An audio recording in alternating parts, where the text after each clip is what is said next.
솔로몬이 성전을 건축하고 난 다음에, 성전 건축은 우리가 지난주에 살펴보았습니다. 건축하고 난 다음에 이제 오늘 본문을 통해서 봉헌 기도를 하게 됩니다. 이제 순서로 보면 봉헌 기도를 하고 이제 봉헌식이 나오는데, 오늘 우리가 함께 이 봉헌 기도, 솔로몬 성전 건축, 성전 봉헌 기도의 앞부분을 우리가 같이 한번 말씀을 나누도록 하겠습니다. 자, 23절 24절 제가 다시 한번 더 봉독해 드리겠습니다. 이르되 이스라엘의 하나님 여호와여, 위로 하늘과 아래로 땅에 주와 같은 신이 없나이다. 주께서는 온 마음으로 주의 앞에 행하는 종들에게 언약을 지키시고 은혜를 베푸시나이다. 주께서 주의 종 내 아버지 다윗에게 하신 말씀을 지키사 주의 입으로 말씀하신 것을 손으로 이루심이 오늘과 같으니이다. 자, 기도 첫 마디에 솔로몬이 무슨 말을 하는가 하면은, 하나님께서 우리 아버지 다윗에게 하신 언약과 그 말씀을 지키셨다, 이루셨다라고 시작을 합니다. 자, 그러면은 하나님이 다윗을 통하여서 언약하신 것, 말씀을 지키신 것이 무엇인가 하면요, 사무엘하 7장 12절 13절에 나오는데 제가 읽어드리겠습니다. 내 수완이 차서 내 조상들과 함께 누울 때에 내가 너의 몸에서 날 너의 씨를 너의 뒤에 세워 그의 나라를 견고하게 하리라. 그는 내 이름을 위하여 집을 건축할 것이요 나는 그의 나라 왕위를 영원히 견고하게 하리라. 자, 이게 하나님께서 다윗에게 하신 말씀입니다. 즉 하나님께서 너의 씨, 다윗의 씨, 다윗의 후손, 다윗의 자손을 통하여서 성전을 건축하게 할 것이고 그의 왕위를 견고하게 할 것이다. 이게 사무엘하에서 하나님께서 다윗에게 말씀을 하셨고, 자, 이 말씀이 솔로몬에게 이루어졌죠. 뭡니까? 성전 건축이 되었습니다. 그래서 성전 건축이 되었고, 그 성전 건축된 이후에 지금 오늘 그 봉헌 기도를 하는 겁니다. 하나님께서는 약속을 하셨고, 그 약속하신 것이, 말씀하신 것이 오늘 다 이루어졌다, 내 시대에 다 이루어졌다. 하나님은 신실하시게 말씀을 지키시는 분이었다라고 말합니다. 자, 이 과정이 정확히 보면은 3단계 또는 세 과정으로 나오는데, 첫 번째는 다윗을 통해서 나타납니다. 자, 다윗이 성전을 건축하려고 했지만 건축은 못하고 준비를 하게 됩니다. 우리 역대상 22장 이후로 보면은 이 성전 건축을 위해서 하나님께서 다윗을 통해서 어떻게 준비를 하는가 하면요, 우리가 잘 알다시피 성전의 설계도를 다윗을 통해서 마련하게 합니다. 그리고 난 다음에 성전 자재, 그러니까 가장 좋은 레바논산 백향목, 그리고 아름다운 정말 이태리 대리석보다 더 아름다운 돌들, 그리고 그 안에 있는 보물들 다윗이 다 준비하게 되고요. 또 거기에 대한 연장으로 쓸 철, 청동을 다 준비합니다. 그리고 자기 신하들에게, 나중에 솔로몬과 함께 국정을 운영할 신하들에게 죽기 전에 다 유언으로 합니다. 내 아들이 솔로몬이 성전을 건축할 때 너희들은 절대로 그게 반대 의견 내지 말고 적극적으로 도와라, 명령도 하고요. 그리고 이 다윗이 역대상 이후로 보면요, 역대상 22장 이후로 보면은 성전을 이렇게 준비해 놓고도 또 혹시나 자금이 모자랄까, 성전 건축하는데 비용이 더 들 것을 대비해서 얼만큼 준비하는가 하면은 금 10만 달란트, 은 100만 달란트를 준비합니다. 자, 이게 얼마나 되는 돈인가 하면요, 금 10만 달란트는 노동자 한 사람이 5천만 년 일해야 벌 수 있는 돈입니다. 놀라야 되는데 이쪽만 약간 놀라시네. 다른 데는 놀라지를 않으시네. 5천 년이 아니에요. 5만 년이 아니라니까 5천만 년. 여러분들이 5천만 년 일하면서 하나도 안 써야 돼요. 하나도 안 쓰고 다 모아야 거두는 게 금 10만 달란트, 또 은 100만 달란트는 따로 있어요. 이것도 이미 다 준비해 놓고 혹시나 더 들까 자금으로 준비해 놓은 거예요. 그래 하나님께서 철두철미하게 성전 건축 약속을 지키기 위하여서 다윗에게 완벽하게 준비하게 해놓으셨습니다. 이게 1단계고요. 자, 2단계는 뭡니까? 이렇게 잘 준비해 놓으신 이 자료, 이 모든 것을 가지고 솔로몬이 잘 건축합니다.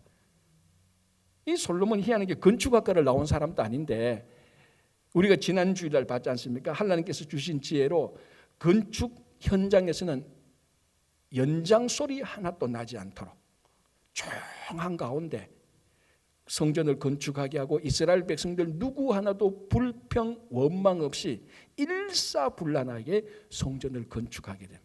그래서 하나님께서 솔로몬에게 지혜를 주시고 건축할 수 있는 힘을 주시고 환경을 주셔서 실제로 성전이 건축되는 거죠. 여기 두 단계, 두 번째 단계. 세 번째 단계는요, 아무리 재료가 많고 아무리 인부가 많고 아무리 자금이 많고 한다 할지라도, 능력이 있다 할지라도 나라가 안정되지 않으면 성전 건축 못합니다.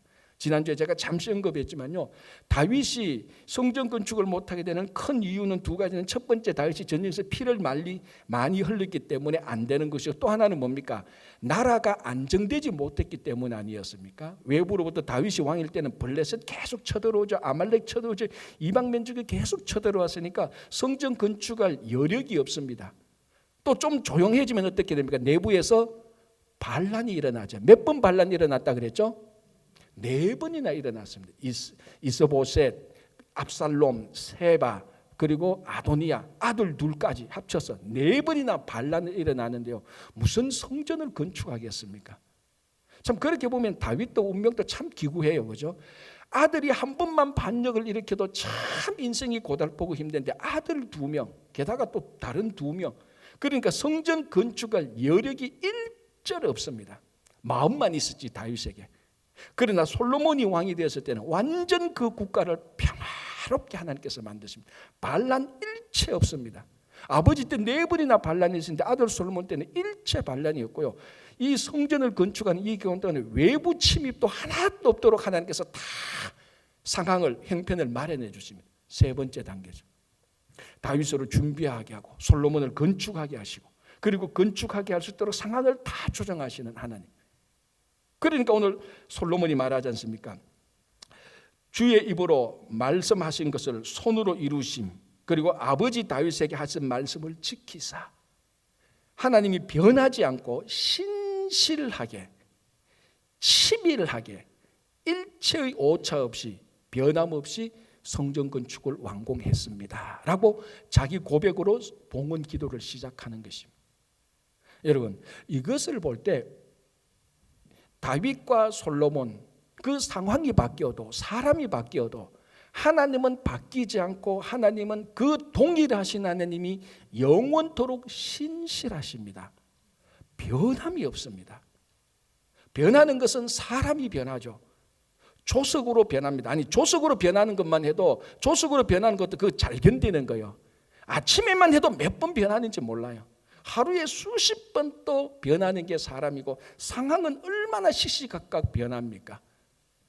과학기술 문명도 너무나 급변하고, 내 개인적인 일도 너무나 급변하고, 내 상황과 모든 사람은 정말로 변합니다. 안 변하는 사람이 있다고요? 천만에.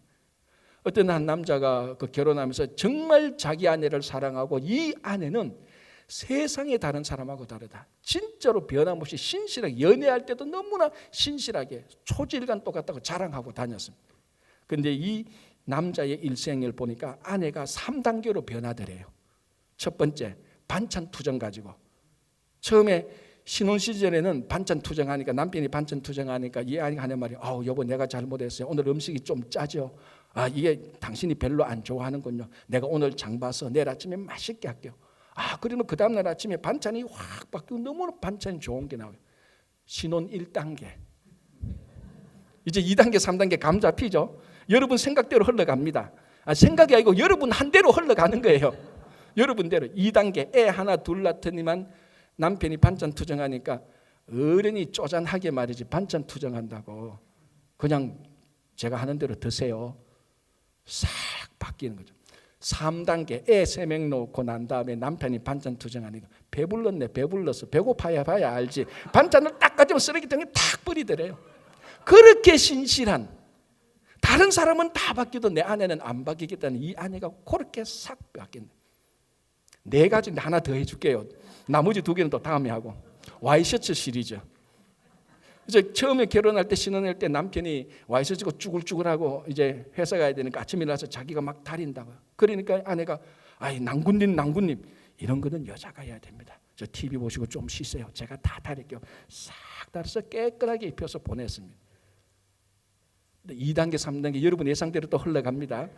애 하나 둘 낳더니만 이 변하지만 남편이 쭈글쭈글한 그 와이셔츠 갔다 오니까 다리긴 다려줘요. 입으로 군시렁 자기는 손이 없나 발이 없나. 여보 거기 있지 말고 내 할 때 설거지나 좀 하세요. 내 하는 거 안 보여요.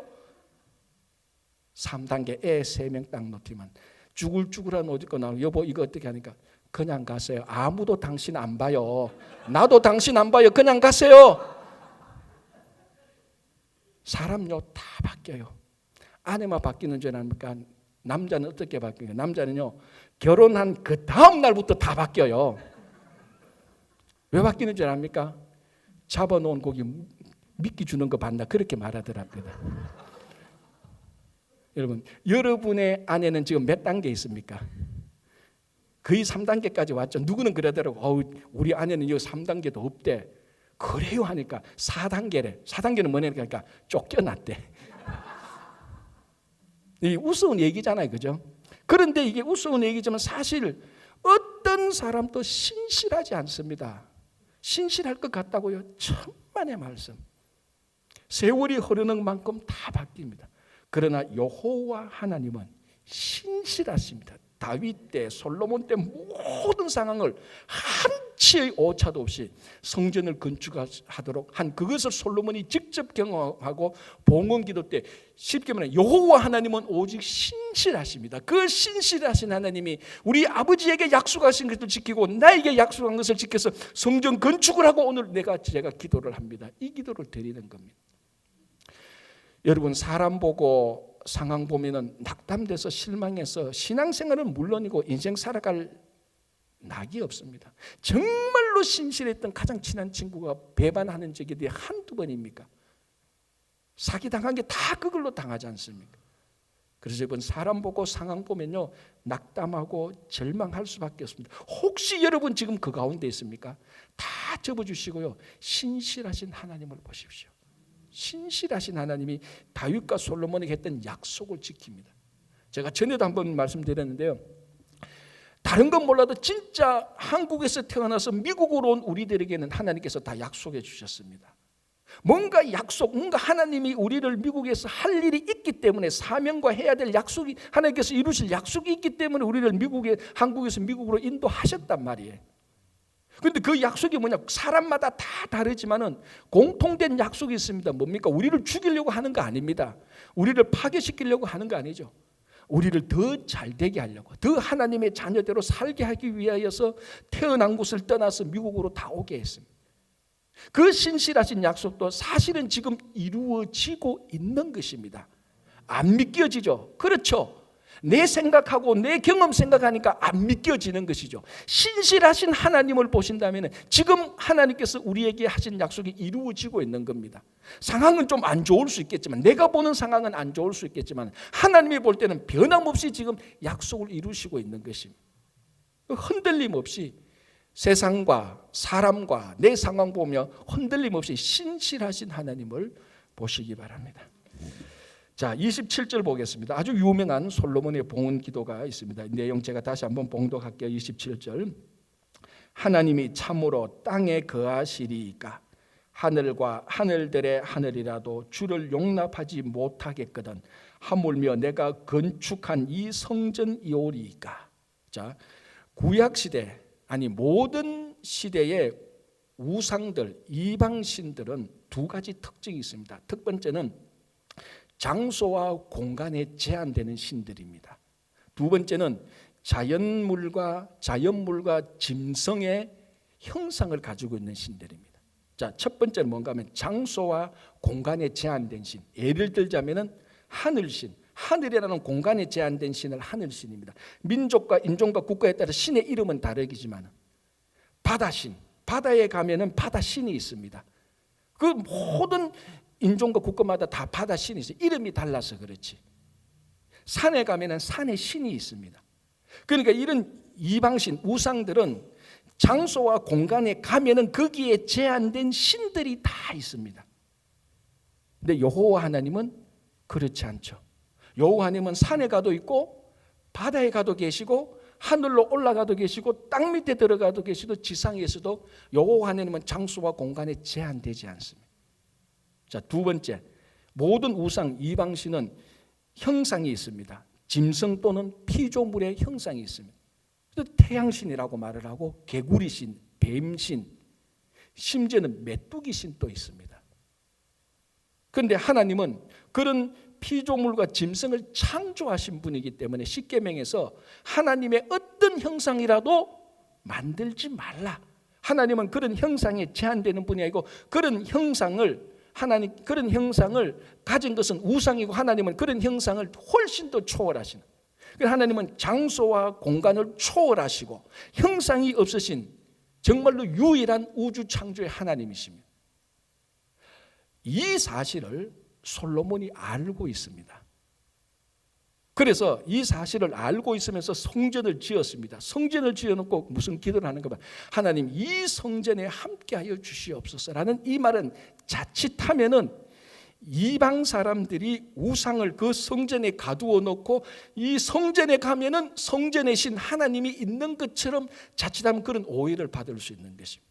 왜? 우상은 그 장소에 가면 그 장소에 신이 있으니까. 만약에 하나님이 그 성전에 머물러 있으면 하나님은 이방신처럼 성전에 머물러 있는 성전에 제한된 신이 될 수 있거든요. 그래서 솔로몬이 그걸 알면서 우리말로 조심스럽게 얘기합니다. 하나님. 그래서 뭐라고 말합니까? 하나님은 땅 27절에 하나님이 참으로 땅에 거하시리까? 이 뭡니까? 하나님은 땅에 거하시는 분이 아니지 않습니까? 하늘과 하늘들의 하늘들이라도 하나님을 다 제한할 수 없습니다. 알고 있습니다. 하물며 이 건축물, 성전 건축물조차 하나님을 제한할 수 있겠습니까? 못하는 줄 알고 있습니다라고 말합니다. 그럼에도 불구하고 하나님 이 성전에서 기도를 하시면은 기도를 들으시고 이 성전에서 우리와 함께해 주시라는 그런 맥락으로 기도를 하고 있습니다. 자, 그러면 하나님이 솔로몬의 말대로 그 성전에 제한돼야 됩니까?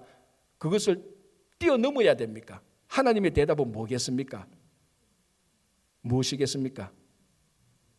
자, 9장 3절 보겠습니다. 이렇게 봉헌 기도를 했을 때 하나님께서 이 봉헌 기도에 응답하십니다. 열왕기상 9장 1절, 2절, 3절 볼게요. 솔로몬이 여호와의 성전과 왕궁 건축하기를 마치며 자기가 이루기를 원하던 모든 것을 마친 때에 여호와께서 전에 기브온에게 나타나심 같이 다시 솔로몬에게 나타나사 여호와께서 그에게 이르시되 너의 기도와 너가 내 앞에서 간구한 바를 내가 들었은즉 나는 너가 건축한 이 성전을 거룩하게 구별하여 내 이름을 영원히 그곳에 두며 내 눈길과 내 마음이 항상 거기에 있으리니. 응답 예스라고 했습니까? 아닙니까? 예스라고 했어요. 하나님이 이 성전에 들어오신데 이 성전에서 기도한 걸 들으신데 와, 어떻게 자칫하면 이방신처럼 그게 아니고 하나님은 무한하시면서 초월자이시면서 자유자이시면서 스스로 제한하셔가지고 스스로 자기 자신을 제한해서 성전에 계시다고 하셨습니다.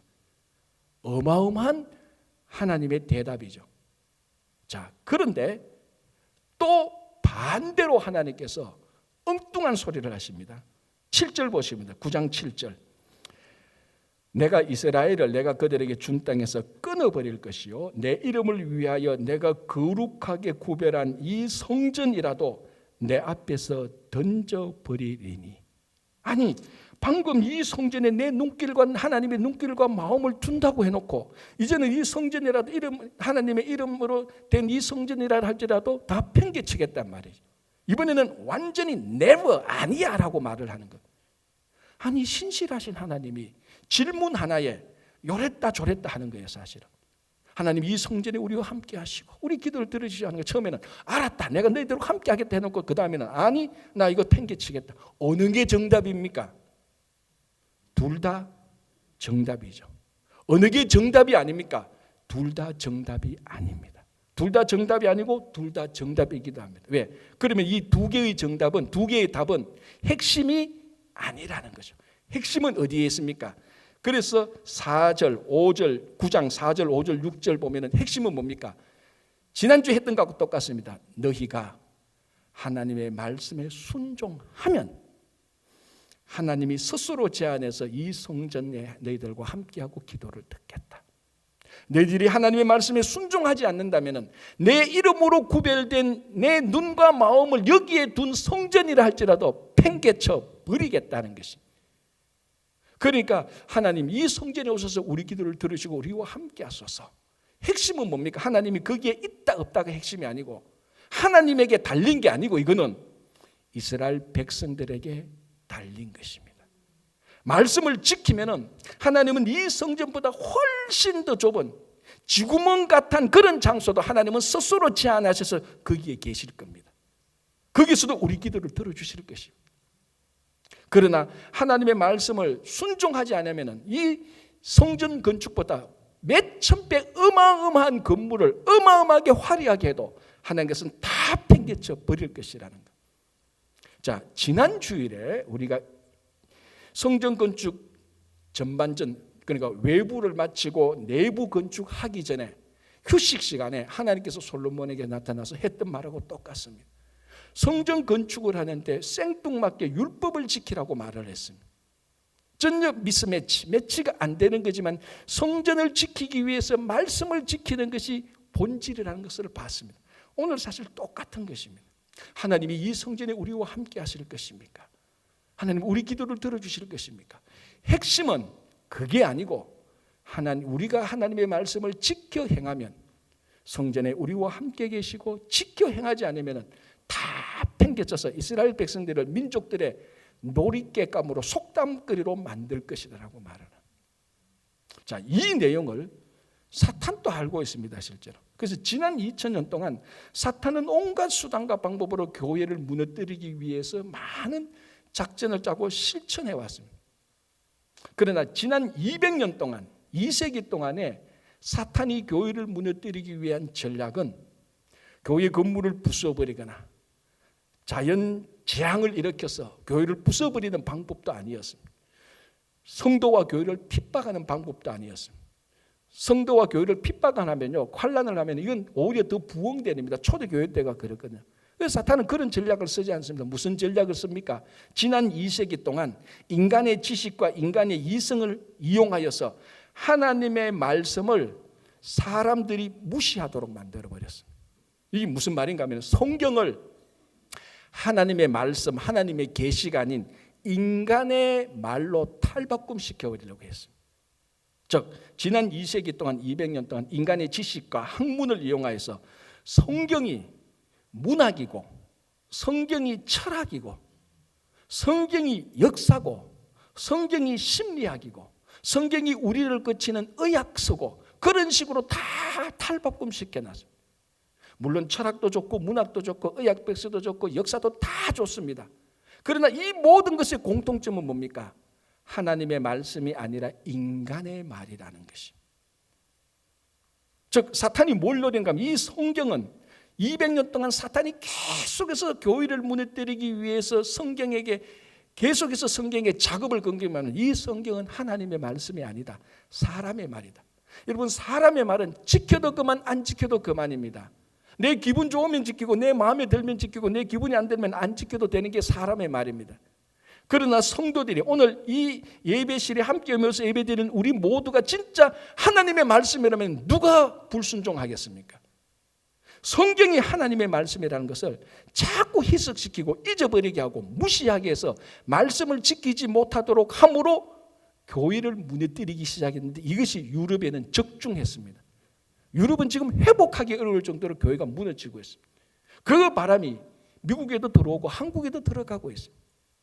교회를 지키는 것은 이 성전에서 기도할 때 하나님께서 우리 기도를 들어주시는 것은 우리가 끝까지 성경이 하나님의 말씀인 줄 믿고 인정하고 그 말씀을 따라갈 때에 교회가 다시 부흥하게 되고 하나님이 우리와 함께 계시는 것입니다. 여러분 우리가 교회를 들어오고 나가면서 예배를 드리고 친교를 하고 찬양을 하고 들어오고 나가면서 만약에 하나님의 말씀을 지키지 않는다면은 이방인의 신전에 들어와서 우상을 보고 우상 앞에서 제물을 바치고 소원을 빌고 나가는 것하고 다를 바가 하나도 없습니다. 이방인들이 왜 신전에 들어오는 줄 아십니까? 아까 말씀드렸잖아요. 이방인은 자기 신이 성전에 들어와야 신을 만날 수 있습니다. 거기 신의 형상이 있으니까 거기 들어와야, 왜? 거기에 제한된 신이 있으니까 거기에 들어와서 제물 바치고 내 소원 이겁니다, 알아서 해주십시오, 안 해주면 저 신 바꿉니다. 그게 이방신이에요. 그러나 우리 참된 하나님의 자녀 어떻게 하면 교회에 와서 이방신처럼 와서 제물 바치고 소원 빌고 가는 게 아니고 교회에 와서 하나님을 만나면 하나님의 말씀을 듣고 거기에 순종하고 하나님을 인격적으로 만나는 것입니다. 어쩌면 우리가 지난 많은 세월 동안에 교회를 들어오고 나가면서 이방인들이 이방신전을 들락달락하면서 이방신에게 제물 드리고 소원 빌었는 것처럼 하나님의 말씀에는 전혀 상관없고, 왜? 우상은 말씀을 주지 않습니다. 여러분, 우상을 섬기는데 우상의 말씀 지키는 사람들이 있습니까? 그런 신은 우상이 아닙니다. 정말 인격적인 여호와 하나님께서 말씀을 주셔서 말씀을 지키고 이 말씀대로 하나님의 자녀로 살게 하는 것입니다. 그래서 우리가 오늘부터라도 교회를 들어오고 나가면서 예배를 드리고 친교를 하고 찬양을 하고 다 좋습니다. 그러나 본질적인 것, 하나님의 말씀을 지켜 행할 때 하나님이 우리와 함께하고 우리 기도를 들어주시겠다고 약속을 하신 것입니다. 자, 이제 마지막 두 구절 29절 30절을 보겠습니다. 이렇게 되어 있습니다. 주께서 전에 말씀하시기를 내 이름이 거기 있으리라 하신 곳 이 성전을 향하여 주의 눈이 주야로 보시오며 주의 종이 이곳을 향하여 비는 기도를 들으시옵소서.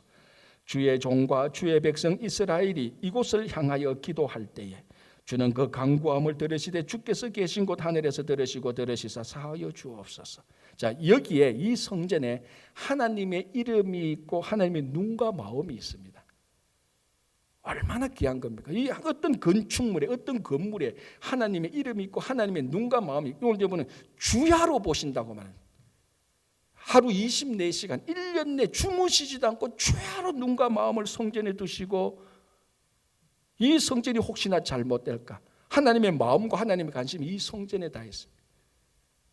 자, 여러분, 이 말은 하나님이 이 성전에 눈과 마음이 있고 관심이 있다는 것은 이 성전이 이스라엘 백성들의 삶의 중심이 된다는 말하고 똑같은 것입니다. 성전 이전에 성막이 있었습니다. 성막, 광야 생활에 이스라엘 백성들이 성막을 걷고 행진하고 머물 때는 이 성막을 다시 펴니다. 그러면 이스라엘 백성들이 어떻게 진을 치는가 하면 성막을 중간에 놓고 동서남북으로 12지파가 3지파씩 성막을 중심으로 해서 12지파가 진을 치고 거기서 머물게 되는 겁니다. 누가 딱 봐도 그 진의 형태를 보면 성막이 중심이에요. 똑같이 성전이 이스라엘 백성들의 중심입니다. 성전이 이스라엘 백성들의 신앙의 가장 중요한 정체성이에요. 하나님의 마음이 거기 있는데, 하나님의 눈과 귀가 마음이 24시간 거기 있는데, 자, 이것이 가장 대표적인 게 누굽니까? 다니엘 아닙니까?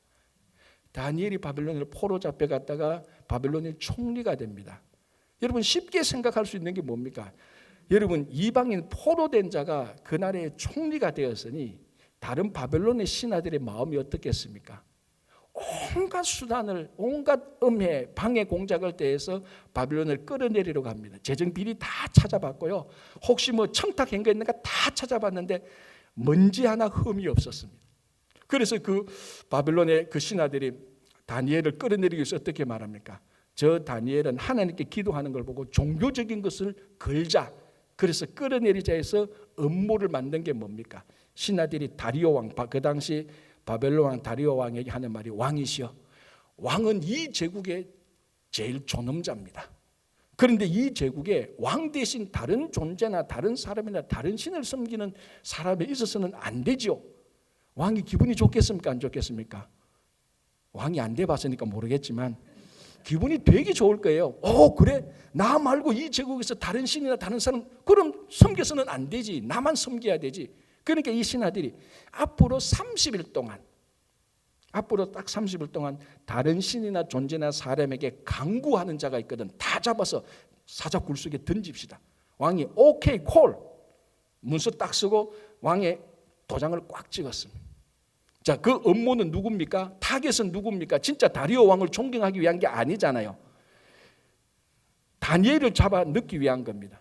다니엘이 거기에 도장 찍힌, 문서에 도장 찍힌 걸 알고 그날 또 똑같이 집에 가서 전에 하던 대로 하루에 3번 무릎 꿇고 기도를 했습니다. 딱 걸린 거죠. 딱 그 신하들에게 딱 걸린 건데, 중요한 건 여기서 창문을 열고 기도했는데 어느 쪽 창문? 이게 중요한 겁니다. 예루살렘을 향하여서 난 창문. 오늘 솔로몬이 뭐라고 말합니까? 주의 종이 이곳을 향하여 비는 기도를 들었소서. 이곳 성전이 있는 곳을 보고 향하여 드리는 기도를 들어주소서. 다니엘이 그걸 하고 있단 말이죠. 그런데 그걸 하면은 사자 굴속에 가서 죽을 수 있는데, 30일만 참으면 되지. 제 같으면 참겠어요. 굴속에 안 들어가고 몰래 숨어서 기도하든지. 그런데 다니엘은 그렇지 않았다고. 정한 시간에 정한 방향 예루살렘을 향해서 기도를 했습니다. 왜?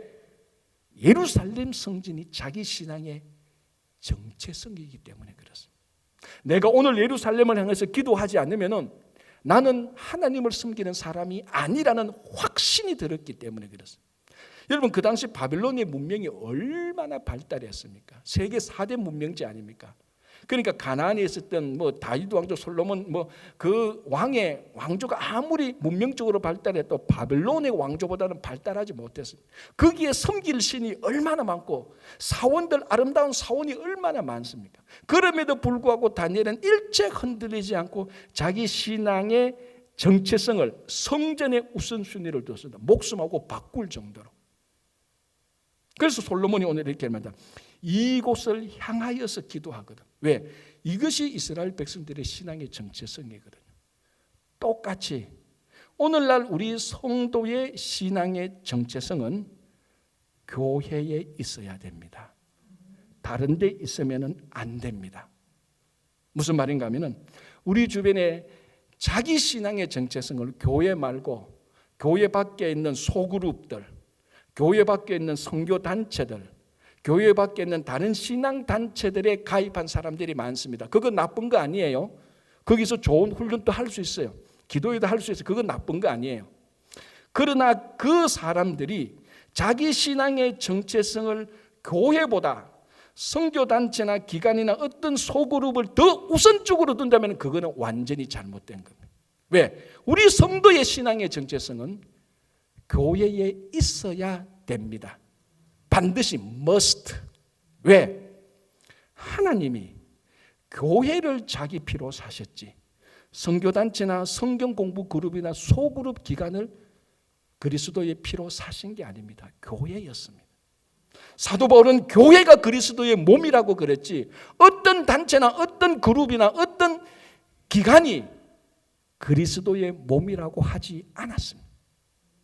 예수님은 이 반석 위에 내 교회를 세우겠다고 말했지 어떤 단체나 기관이나 소그룹을 세우겠다고 말씀하신 게 아닙니다. 우리 성도의 신앙의 정체성은 우선순위 1번은 교회에 있어야 됩니다. 그래서 다니엘은 자기 신앙의 정체성이 성전에 있었기 때문에 목숨과 바꾸면서 성전을 향하여서 그날 또 기도를 했던 겁니다.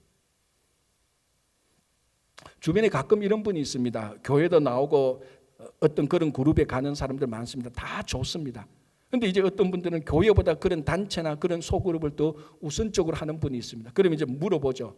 그래도 교회를 더 중요하게 해야죠 라고 말하면은 목사님, 내가 교회에서 받은 상처가 얼마인 줄 아십니까? 교회가 지금 제대로 가고 있습니까? 얼마나 사람들이 분열하고 갈등하고 성도의 모습이 어떤지 다 알잖아요. 저도 다 알죠. 더 잘 알죠. 교회가 얼마나 약한지 얼마나 형편없는지 그 부정적인 모습 저도 압니다. 참 그런 얘기 들으면 너무너무 가슴이 아프죠. 성도로서 목사로서. 그러나 여러분 한번 생각해 보십시오.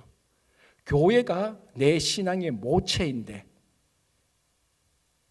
내 어머니와 아버지가 못생겼다고 해서 내 부모가 못 배우고 내 부모가 내 마음에 안 든다고 해서 옆집 아줌마 아저씨가 더 잘났고 더 똑똑하고 더 돈 잘 번다고 해서 그 옆집 아저씨 아줌마를 내 어머니 아버지로 대신할 수 있습니까?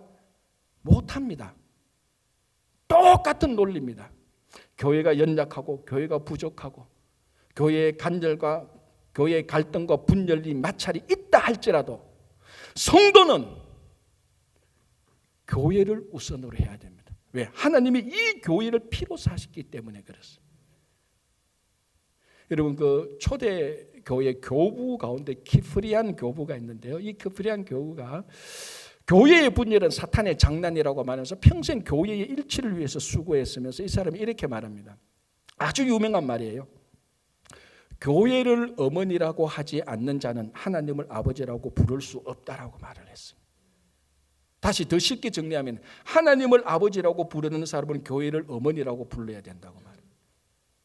여러분, 우리가 주기도문 할 때 하나님 아버지, 기도할 때 하나님 아버지라고 부릅니다.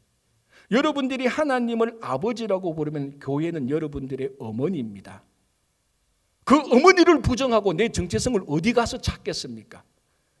심지어는 어머니가 나를 버렸다 할지라도 내 근본적인 정체성은 어머니에 있는 겁니다. 그게 가장 기본적인, 한 인간이 태어나면 가장 본질적인 기본의 정체성이 자기 어머니 몸에서 났는데, 자기 어머니 몸에서 났는데 어떻게 어머니를 부정할 수 있습니까? 심지어는 어머니가 이 자식을 버렸다 할지라도 자기 몸은 거기에서 난 겁니다. 하나님을 아버지라고 부른다면 교회를 어머니라고 불러야 되는 것입니다. 그만큼 교회가 우리 신앙의 정체성 1번입니다. 그 오순절 흑인 교회에서 부르는 찬송가 가운데요, 이런 가사가 있대요. 한국말로 번역된 건데 제가 한번 읽어드릴게요. 제가 악보도 본 것도 아니고 이 가사만 봤습니다. 이렇게 되어 있습니다. 이것은 그리스도 안에 있는 하나님의 교회입니다. 이것은 그리스도 안에 있는 하나님의 교회입니다. 여러분이 교회에 참여하는 것이 아니라 교회 안에서 태어나는 것입니다. 이것은 그리스도 안에 있는 하나님의 교회입니다. 자, 여기서 중요한 게 뭡니까? 교회 안에서 태어나는 거래요. 저는 소름이 돋았어요. 여러분, 예수님이 니고데모에게 밤에 찾아온 니고데모에게 뭐라고 말합니까? 네가 물과 성령으로 거듭나야 하나님의 나라를 볼 수 있다 그랬습니다. 다시 말하면 물과 성령, 우리가 거듭나야 영원한 생명을 확신하고 구원을 받게 됩니다. 우리가 물과 성령으로 거듭난다면 구원의 확신을 가지게 됩니다. 하늘나라에 들어가게 되는 확신을 가지게 됩니다. 그러나 교회에서 거듭나지 않는다면 하나님 나라 들어갈 때까지 우리 신앙생활은 어디에서 할 것입니까? 물과 성령으로 거듭났다면 교회에서 다시 태어나야 됩니다. 그래서 우리 신앙은 철두철미하게 교회의 정체성을 두고 해야 되는 거예요. 이걸 사탄이 계속해서 건드려서 교회를 위험하게 만들죠. 제가 한국에서 부목사 할 때 청년부를 맡았는데 전에도 한번 제가 비슷한 얘기를 했던 적이 있는데요. 이 청년 하나가 교회를 안 나와요. 청년부도 안 나오고 주일 예배도 안 나오고. 그래서 제가 캠퍼스 가서 만났죠. 야, 너 요새 왜 교회 안 나오냐? 너 그렇게 해서 신앙생활 할 수 있냐? 그런데 이 청년이 고등부 때는 제가 또 고등부를 맡았기 때문에 잘 알아요. 참 신앙생활도 반듯하게 잘하고 모든 면에서 다 모범이 됐어요. 그래서 당연히 대학교 들어오면 대학교 와서 청년부도 잘하고 신앙생활 계속 잘하리라고 생각했는데 이게 대학교 들어온 데 때문에 신입생 1년 2년 지나면 교회를 안 나타나요. 그래서 찾아가서 너 왜 이러냐 하니까 목사님 걱정하지 말해. 왜 나 걱정이 된다 하니까 자기 신앙생활 너무 잘하고 있대. 그래서 제가 물었어요. 너 교회 옮겼냐 하니까 아니 교회 안 옮겼대. 그럼 너가 교회 안 오면서 어떻게 신앙생활 잘하냐 하니까 자기가 어떤 선교단체들 갔대. 우리 대학 캠퍼스에 있는 몇 개 건전한 선교단체 가운데 하나예요. 그래 내가 너 그거 참 잘했다. 그 선교단체 참 좋은데 잘했다 하니까 그 선교단체에서 매일 주일날 매일 주일 예배를 드린대. 제가 뭔가 이상하다는 생각. 그래? 그건 선교단체고 교회하고 다르지. 물론 유사성은 굉장히 많고 협력해서 하나님 나라를 이루어야 되는 건 맞지만은 그래도 그건 선교단체고 교회하고 다르지. 목사님 그게 뭐 달라요? 어디든지 예배 드리면 되지. 오케이. 어디든지 예배 드리면 돼. 그거는 맞아. 감옥에서도 예배 드릴 수도 있고 바다 끝에가 다 예배 드릴 수 있어. 그렇다고 해서 교회를 떠나는 것하고 주일날 교회에서 예배를 드리고 주님의 몸된 교회에 참여해서 성찬을 하고 하는 것하고는 다르지. 자기는 괜찮대. 그래서 자기는 이 선교단체 계속해서 예배드리러 가는 게 너무 좋대. 그래서 목사님 나중에 한번 시간 되면 교회 방문하겠대. 그 청년한테 굉장히 섭섭한 마음이 들었어요. 그런데 더 화난 건 뭐가 더 화납니까? 그 선교단체가 더 화나죠. 왜 선교단체가 주일날 교회에 있는 청년들을 불러서 거기서 예배를 드리도록 시스템을 만들어 놓느냐는 겁니다. 물론 제가 조사는 안 해서 그 캠퍼스의 그 선교단체만 그렇게 하는지 다른 캠퍼스도 다 그렇게 하는지는 제가 몰라요. 그러나 제가 있었던 대학의 캠퍼스는 그렇게 했어요. 그거는 선교단체가 완전히 잘못한 거예요. 왜? 그 선교단체에 있는 청년들이 다 어디에서 온 겁니까? 교회에서 온 사람들이에요. 교회에서 온 사람들을 붙들어가지고 은근히 교회에 부정적이고 자기 은혜롭게 해서 자기가 마치 교회인 것처럼 행세를 하고 있습니다. 그래서 자기들의 그 있는 멤버들의 신앙의 정체성을 교회에 두지 않고 선교단체의 정체성을 줍니다. 신앙의 정체성을. 그때는 좋죠. 자기끼리 젊은 아이들이 모여가지고 선교단체에서 예배드리고 자기들이 신앙이 잘 자라는 것 같지요. 대학 졸업하고 어른 돼 보십시오. 갈 데가 없어요. 결국 교회로 올 수밖에 없어요. 그래서 교회에 신앙의 정체성을 두지 않으면 지금은 좀 괜찮을 수 있지만 교회를 떠나는 순간부터 영적인 생명은 서서히 끊어지기 시작합니다. 그래서 우리 성도는 교회에 신앙의 정체성을 두지 않는다면 그 신앙은 굉장히 위험해지고 죽기 시작하는 겁니다. 그래서 오늘 솔로몬은 기도합니다. 이곳에 하나님의 마음이 있지 않습니까? 이곳에 하나님의 눈이 주야로 있지 않습니까? 우리가 이곳에서 기도하거든 들으십시오. 왜? 우리 신앙의 모든 것이 이 성전에 다 걸어놨습니다. 우리 정체성이 여기에 다 있습니다.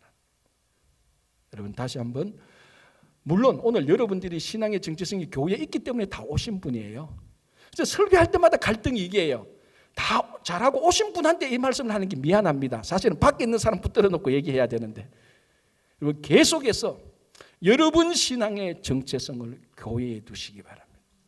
이 교회는 하나님이 아들의 피를 두고 사신 교회입니다. 우리 눈으로 부족하고 연약해 보이지만 교회는 주님 오실 때까지 영원할 것입니다. 그래서 여러분, 그리고 오늘 보세요. 다니엘이 교회를 향해서 기도할 때 사자굴 속에 들어갔지만 하나님이 다시 살려주셨습니다. 이 교회가 어떤 세상의 기관과 단체가 아니라 예수 그리스도의 몸입니다. 우리는 예수 그리스도의 몸에 꼭 붙어 있어야 됩니다. 다른 몸에 붙어 있으면 안 됩니다. 아무리 좋아도 그리스도의 몸, 교회에 끝까지 붙어 있는 여러분 되시기를 바랍니다. 기도하겠습니다.